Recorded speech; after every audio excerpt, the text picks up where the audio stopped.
నమస్కారం. నా పేరు శ్రీరామ్ శర్మ.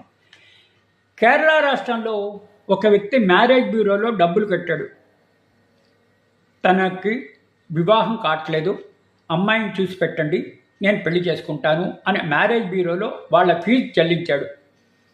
9 సంవత్సరాలైనా వాళ్ళు ఏం చేయలేకపోయారు.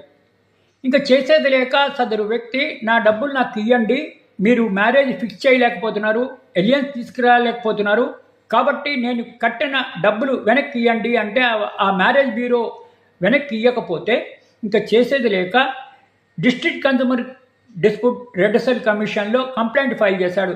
ఇట్లా డబ్బులు తీసుకుని కూడా నాకు పని చేయలేదు కాబట్టి నా డబ్బులు ఇచ్చేటట్టుగా ఆదేశాలు ఇవ్వండి అని. ఇట్లా ఆయన బాగా చదువుకున్న వ్యక్తి, ఒక కాలేజీలో ప్రొఫెసర్ కూడా.